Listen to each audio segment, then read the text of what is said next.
This is Jens Bunnell with the Door-to-Door Con 6 convention going on right now with the Expand podcast. I'm here with Tanner Williams, co-founder and VP of Sales at Active Solar. Yes, Legend, straight legend we have. It's pretty dang awesome. I guess kick us off. Tell us a little bit about yourself, your journey to get where you are now, and let's start there. Yeah. I'm from Colorado, came to Utah in 2013 from some school, met some guys that were doing sales. Thought, well, that's cool. I'm never going to do that, but that's cool. Went on a mission that I came back and my buddies were doing sales and doing really well. And I had the option to work at a sod farm or go sell some bug spring Chicago. And my dad was, he'd been in sales his whole life. I was like, dude, you should at least try sales. And I was like, that sounds better than a sod farm, so I'll try it. So did that I only sold for like 4 weeks out in Chicago, and that's turned into a career in outdoor sales. So I loved, I was a washed up athlete. I dove at BYU, I wrestled at BYU, but I was kind of done with sports and just turned sales into my new sport and became obsessed with it. So that's awesome. Yeah, you mentioned that. That's the reason why you love sales, right? Is a sports aspect. So you just recently gave a workshop here at Door-to-Door Con. Yeah. Give us a little bit of a tidbit, a little bit of highlight of what that was like for you, one, and two, what you graced the audience with. Yeah, it was surreal, honestly. I think like I said, I've seen people win golden doors. I've seen Door-to-Door Con. Never in a million years did I think one day I'd be on the stage getting a golden door or speaking at Door-to-Door Con for sure, right? Yeah. So when the opportunity was presented to me to do that, I for sure took advantage of it. Yeah, and it was really cool. Let's pause right there. Let's talk about this. So Door-to-Door, or your golden door. Yeah. Okay, so solar, it's 130 accounts installed within the year. Generally, that takes people, to like November, How many months? Let's hear it. How many months? I did a few blitzes for sure. I did a couple of week-long blitzes, and then 4 full months of work. Full-time, 4 months only. Yeah. Insane. When I say legendary at the beginning, that is legendary. I about fell out of my chair when I heard that. Like that's like nearly pest schedule. Yeah. But doing that in solar and still getting a order, absolutely phenomenal. So there's no question why you were up there doing a workshop in this this conference. Absolutely. So continue. What was it that you shared? What was it that you were passionate about and wanted to deliver? No, it was cool because being at the beginning of Active Solar was a cool opportunity for me as a leader as well to be able to have explosive growth. And so I had 4 teams last year in 4 different states, and then we did consolidate some of them to Colorado to make it easier for me. But at the time, it was really hard to manage all of that while also I had the goal to hit a golden door. Right. And so we really fine-tuned our setter-closer model to make it to where it just maximized production and maximized time efficiency. And without that, I definitely would not have hit golden door, right? In 4 months. Right. Trying to manage 4 teams, right? So incredible, yeah, that's what I spoke about. Sam wanted me to talk about how to run a successful and a proper setter-closer model. I think a lot of people in the industry want to do that really well, and I saw that as something that a lot of people struggle with. And we didn't do it perfectly, but we had a lot of success, and so I just ran with it. That's a cool thing, a pain point for people, and if we can add value, then why not? What were like your 1, 2, or 3 tips? Not to go completely on the workshop, but what 1, 2, 3 tips that you gave of running that model and what you've seen successful? Yeah, I think having a lot of clarity with what you want to accomplish as a team helps build a team of role players rather than just like, these are my closers and these are my setters. Everybody had a specific role within the team. And so we had a goal we wanted to win our company competitions, be the top team, all those things. And so helping the guys get bought in on this is my role rather than I'm a setter versus I could be a closer or vice versa. And having people to like transition out of setter too soon. Exactly. All that kind of stuff. Yeah, absolutely. That makes sense. We respected every single role that the people on that team played, and they felt an obligation and a duty to like execute that really well, which was fun to watch, right? And it was sometimes a little hard to have those conversations with people, but they were all role players at the end of the day. And so it actually ended up being really easy, and the team did well because of it. So that was the first one. I think helping people understand how to transition from setter to closer in the right way is also crucial. People do that in a lot of different ways, and I think there's a lot of ways to screw it up. Yeah. And so I tried to help people understand how we do it, because I think we've done a good job at that, like transitioning, and we did it from learning from our mistakes, frankly, right? Cool. But that transition is hard to make happen in a smooth way, so I try to help there. And then just helping people understand how to actually be efficient with your time, like I mentioned, and efficient with that schedule to produce at a high level was the last thing that we talked about. So. Awesome. One of the biggest moves, that we've seen from Aptiv in a while is this transition to solar and building that out. And you're on the ground floor of that. You're a co-founder of that, right? Yeah. What has that journey been like? What has that been like to move a company, a behemoth like Aptiv, into a whole nother industry? Well, luckily it was not a one-man job. I had a lot of help, and I was more of a helper in that process. We had, guys like Connor Ruggiero and those guys really leading from the front to help make it happen. But it was cool for me because I was able to be like involved with the corporate side of that, but also have the rep experience and be able to kind of mesh those two things together. That's valuable. That's so valuable. Super valuable, but also super humbling, right? Yeah. So you get to see from a high level why people do what they do as like the leaders of the company, and it brings a different level of perspective to you as a rep that then I can help portray to my guys. And it's when companies make decisions, it's not just, well, this is only good for the company. It's, we're doing this because we want to help everybody succeed together. But it was hard too. I greatly underestimated how many hours and the work and the stress and everything that it was going to take to run a successful company. And like I said, luckily we have a great team to help. Yeah. Super rewarding though. Oh man, I've loved it. I've grown so much and it's been awesome. That's awesome, man. As you've made that transition, you talked about, you got a golden door in that short of time while you're building out essentially a new company. Yeah. You're like grassroots, you're building out a new company. You have the name Aptiv behind you, which is awesome. And that, like you said, that help and that fallback, really lots on your shoulders to do that, to produce for yourself, lead from the front, but yet be developing solid systems, be developing a culture, be developing all that you want to build off of. How did you balance that or be harmonious in that way to be able to build something successful while you're building yourself? Yeah. Oh, shoot. Good question, man. I think one of the biggest things was that I kind of broke it into seasons. And you have to really...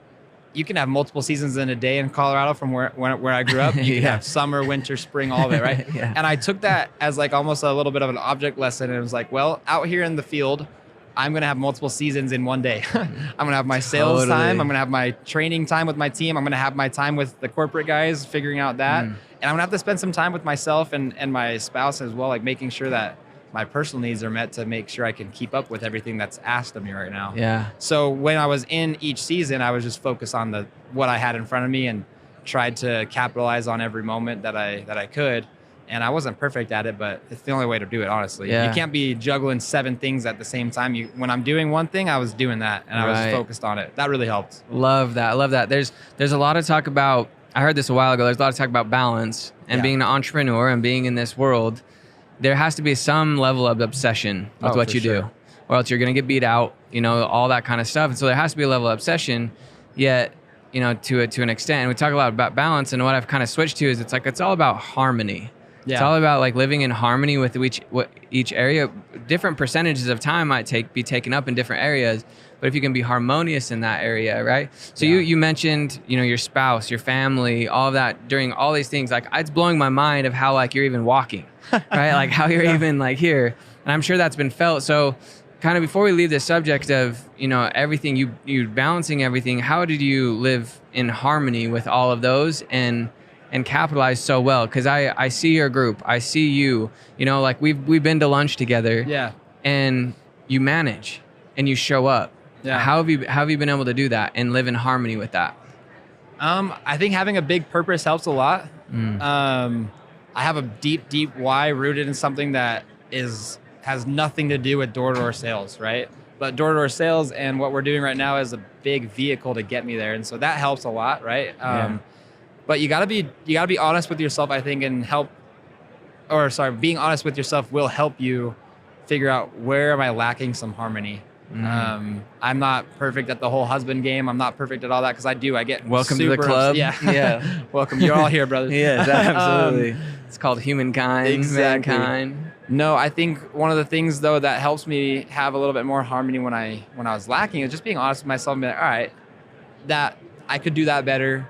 I could adjust this to make everything else easier, right? So making little tweaks on the most important things and then making the main thing and keeping it that, right? So, no, yeah, there's a lot that could go into that, but that's probably the best way to So cool. get in I a love nutshell. that. I love that. I mean, we hear so much about a purpose and why, and people teaching on how to develop that. What was it that brought you your why? When did you figure out? At what point? Was it before door to door? Did you have that when you entered in? Has it been over time? How did you discover your why? Yeah, I think your why is always developing and changing a little bit. My why when I got into Golden Door was, hey, I want to make enough money so I can go have a social life, swim and dive at BYU and make good grades and not have to work, right? Huh. That is definitely not my why anymore, right? Yeah. So over time, your why gets deeper and deeper, and you realize as you're progressing as a human that what my why was maybe 5 months ago isn't actually in line with where I want to be now, because I'm a very different person even 5 months back, right? So Yes, helping absolutely. that constantly develop and change, breaking through that little glass barrier maybe that you're putting over yourself on like what your potential is, super important. So my why is always kind of developing, but at the end of the day, it's rooted in I want to be able to make the biggest impact on the most amount of people possible. And that why rooted in that, it'll change maybe how I do that every once in a while, but it's pretty rock solid at that point to be a good human. Because you can't do that if you're not leveling up and becoming better and all those things. Yeah, I love that you said that, because when you go through a why, I have a lot of people that feel so lost or feel like they're not going to make it because they don't know exactly what and why they're supposed to do. They don't know their purpose. Yeah. But that's exactly right. I feel you're a perfect example of that. Is it ebbs and flows. It's with each step, with each mountain climbed, it's going to change. It's going to shift. You're going to become, but to your point, it's going to come deeper and deeper and deeper until you get to that root, where it's like, that's your fire. That's what really brings up. You mentioned breaking glass ceilings and then like what we put on ourselves. I can tell you're super passionate about that. Yeah. You've done it. I keep referring it to because it blows my flipping mind with all the guys that I've ever seen in door to door. I don't know if I've ever heard, hit me up if you've done it. But I'm pretty sure I'm sitting with one of the only dudes that's gone to Golden Door in like 4 months. Yeah. So that to me is a glass ceiling you shattered. For sure. Tell us about that. What are your thoughts? What is it that allows people to achieve heights or break glass that they can't even see that's there? They're just putting on themselves. Yeah. I mean, I think it was funny. I think we were talking about this before we started recording, but I would watch people get in pest control, right? That was where I grew and blossomed as a door-to-door rep, I guess. Yeah. I started there and I would watch people get 1,000 accounts or, then Sam changed it to 550,000. I think now it's even higher, but I was watching these people do what they were doing, and at the level that I was selling at, I wasn't even close. I was like, I can't even imagine that. But there was this leadership retreat that I went to, and I was watching all these guys that were doing what I wanted to be doing, and they were having the life that I wanted to have, and I was looking at them, and they were just flesh and blood. They were just dudes. They were vulnerable. They sucked at the same things I sucked at, and they were good at the same things I was good at, and there was a little variation, but at the end of the day, they were all human beings.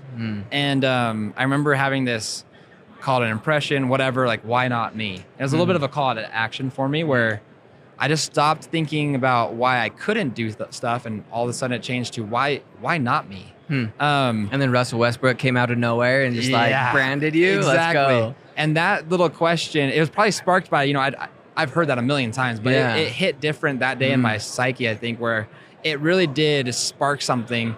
And to be super open, it didn't actually translate into change until about 2 years later.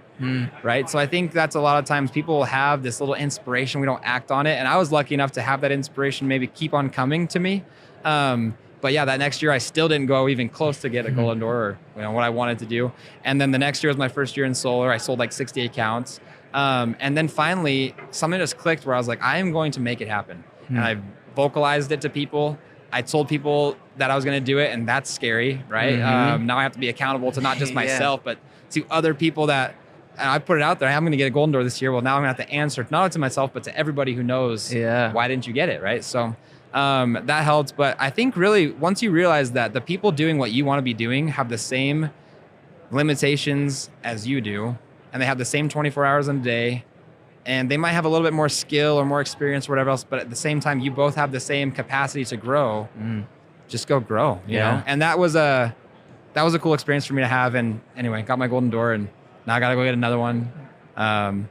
Do it again and keep breaking those glass ceilings, because there's always a next level. You know? I had the privilege of being in that conference for a second with the kid who sold 400 accounts in a year. So he might be the other guy. You should go talk to him too. All right, but yeah, he sold 400 accounts, installed 400 accounts in a year, and phenomenal.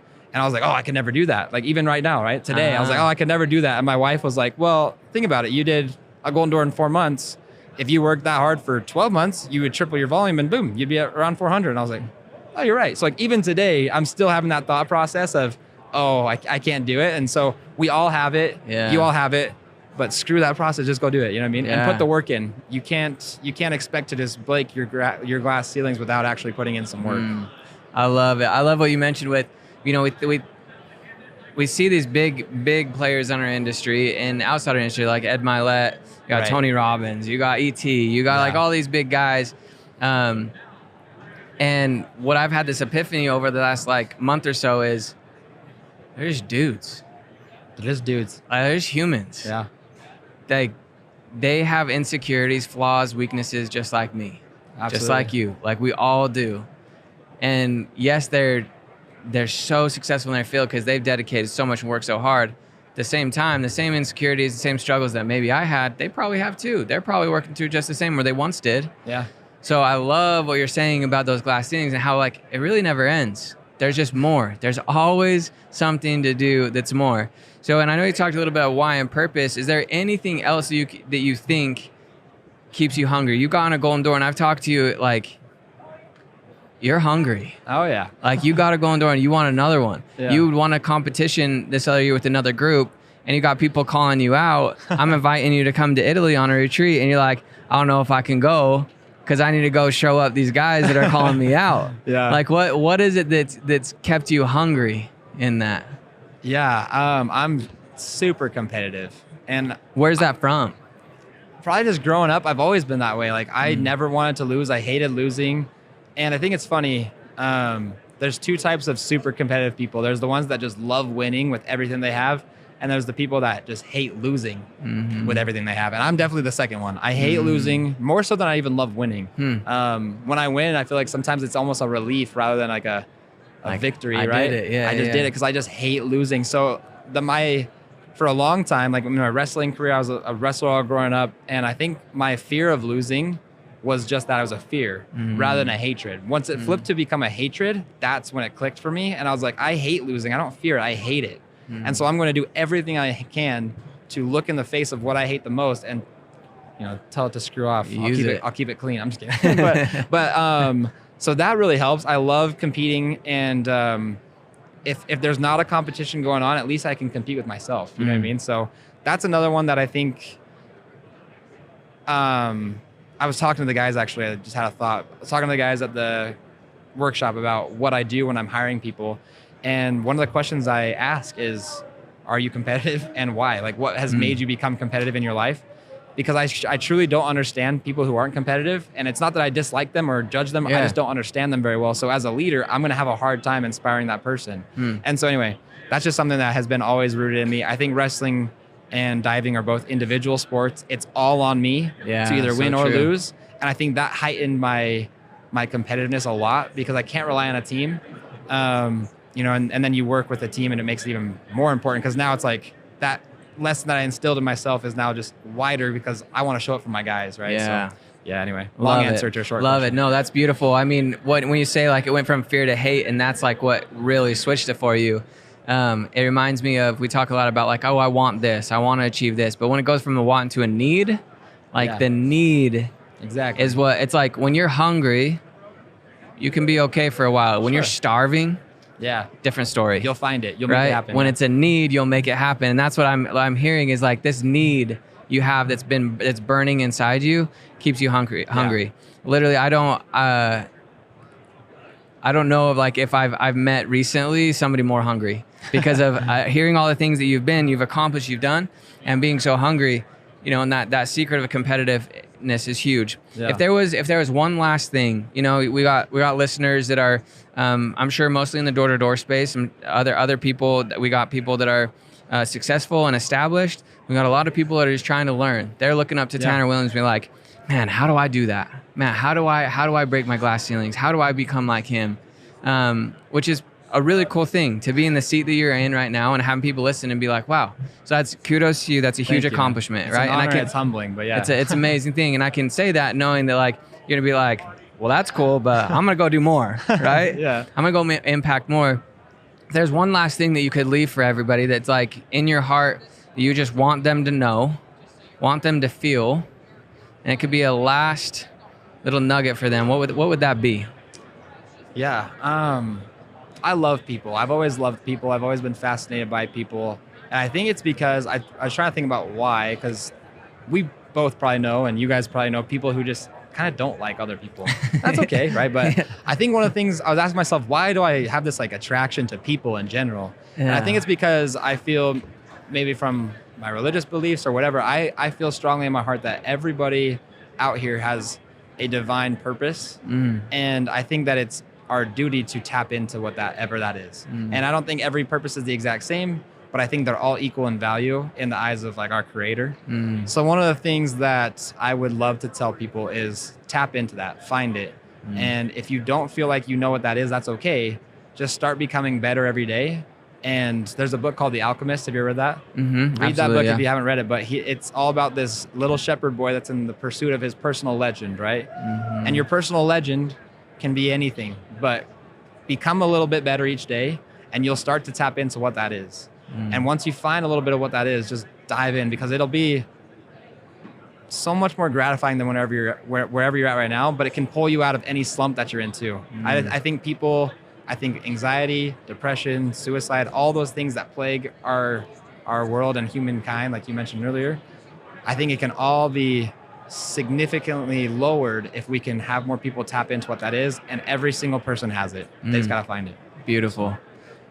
I love that. I think you so eloquently have it described. Essentially, if you can find your purpose, you find yourself. Oh, for sure. Right? Or if you can find yourself, you find your purpose. It's a cycle that whatever path takes you down, but if you can find yourself, man, that's when you can start to fight for yourself. You can show up for yourself, and then you show up for those around you.